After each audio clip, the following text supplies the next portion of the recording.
Hello friends, welcome to news Tamil online. ஒரு குழந்தை கீழே விழுந்து அடிபட்டு ரத்தம் வந்தா அந்த குழந்தைக்கு காயம் ஏற்பட்டிருக்கணும், வலிக்குதுன்னு எல்லாருக்கும் பார்த்தாலே தெரியும். ஆனா குழந்தைகளுக்கு மனசுல ஏற்படுற காயம் பல நேரத்துல யாரும் கண்டுக்கிறது இல்ல. அதுவும் அந்த காயம் குழந்தைகளுக்கு ரொம்ப நெருக்கமானவங்க கிட்ட இருந்து வந்தா சில பேருக்கு அதோட பாதிப்பு ரொம்ப அதிகமா இருக்கும். தொடர்ந்து இப்படி பாதிப்பு வந்துகிட்டே இருந்தா அது குழந்தையோட நடத்தையும் மனசையும் வேற வேற விதமா பாதிக்கும். இதைத்தான் டாக்டர்ஸ் குழந்தை பருவ மன அதிர்ச்சின்னு சொல்றாங்க. இதோட விளைவுகள் பின்னாளில் கூட அந்த குழந்தைய தொந்தரவு பண்ணும். குழந்தைகளை ரொம்ப மோசமா பாதிக்கக்கூடிய அப்பா அம்மாவோட செயல்கள் என்னலான்னு பாக்கலாம். அதுக்கு முன்னாடி நீங்க நம்ம சேனலை சப்ஸ்கிரைப் பண்ணல அப்படின்னா சப்ஸ்கிரைப் பண்ணிக்கோங்க. அப்படியே பக்கத்துல இருக்கக்கூடிய பெல் ஐக்கானையும் கிளிக் பண்ணிக்கோங்க. வாங்க இப்ப வீடியோக்குள்ளாடி போகலாம். வார்த்தைகளால திட்டுறது, உதாரணத்துக்கு கொஞ்சம் குண்டா இருக்கிற ஒரு குழந்தைய ஸ்கூல்லயோ ஃப்ரெண்ட்ஸ் மத்தியிலோ இல்ல வீட்லயோ கூட கிண்டல் பண்ண சான்ஸ் இருக்கு. குண்டு, அரிசி மூட்டைன்னு நாம சாதாரண பாதுபட கேட்கிற வார்த்தைகள் தான் இது. ஒரு குழந்தை தொடர்ந்து இந்த மாதிரி உருவத்தை வச்சு கிண்டல் பண்ணும் போது அதுவும் மனசுல ஒரு பெரிய காயம் உண்டாகும். இது பின்னாளில் அந்த குழந்தைக்கு தன்னம்பிக்கை இல்லாம போறது மாதிரியான பிரச்சனைகளை கொண்டு வரும். இத படிக்கும் போது சில பேருக்கு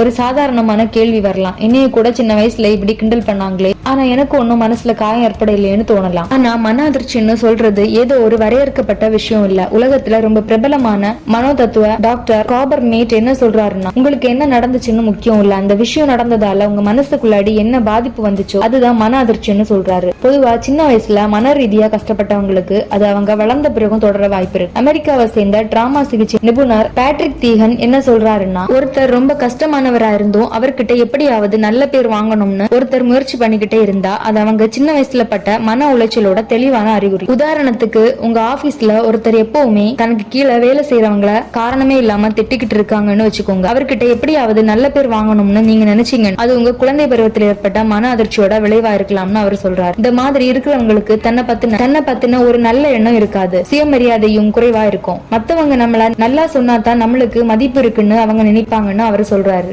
இதோட ஆரம்பம் சின்ன வயசுல தான் இருக்குன்னு நிறைய நிபுணர்கள் சொல்றாங்க. உணர்ச்சி பற்றாக்குறை காரணம் பெரும்பாலும் குழந்தை பருவத்துல இருந்துதான் ஆரம்பிக்குதுன்னு. பாலியல் ரீதியா துன்புறுத்துறது இல்லைன்னா தினமும் அடிக்கிறது, உதைக்கிறது, இது மட்டும் மனசுல பெரிய காயத்தை ஏற்படுத்தா. சில நேரங்கள்ல உடம்புக்கு எந்த தொந்தரவும் இல்லாம ஒரு குழந்தையோட மனசு சம்பந்தப்பட்ட தேவைகளை கவனிக்காம விட்டா கூட அது மன அதிர்ச்சி வழிவகுக்கும்னு சொல்றாங்க. தனக்கு நடந்த ஒரு விஷயத்த உதாரணமா சொல்றாரு காபர். யூதர்களை கொன்று குவிச்ச சமயத்துல அவரை பத்திரமா பாத்துக்கிறதுக்காக அவங்க அம்மா ஒரு நண்பர்கிட்ட விட்டுட்டு போயிருக்காங்க. அப்போ அவருக்கு 1 வயசுதான். ஆனா தன்னை அவங்க அம்மாவுக்கு பிடிக்காததாலதான் வேற ஒருத்தர்கிட்ட கொடுத்துட்டு போயிட்டாங்கன்னு அந்த சின்ன வயசுல அவர் புரிஞ்சுக்கிட்டாராம். 5 வாரம் கழிச்சு அவங்க அம்மா வந்து அவரை திரும்ப கூட்டிட்டு போனாலும் அவங்க விட்டுட்டு போன அந்த விஷயம் அவருக்குள்ள ஒரு பெரிய பாதிப்பை ஏற்படுத்துச்சுன்னு அவர் சொல்றாரு. குழந்தை பருவ மன அதிர்ச்சிக்கு நிறைய காரணங்கள் இருக்கலாம். டாக்டர் வெங்கடேஸ்வரன் சொல்ற மாதிரி பெற்றோர் பிரிஞ்சு போறது, ரொம்ப ஏழ்மையா இருக்கிறது, பெற்றோரை இழந்துடுறது, பள்ளிக்கூடத்துல மத்தவங்க கிண்டல் பண்ணாலோ இல்ல உருவத்தை வச்சு கேலி பண்ணாலோ இல்ல நண்பர்கள் ஒதுக்கி வச்சா கூட குழந்தைகளுக்கு மன வருத்தம்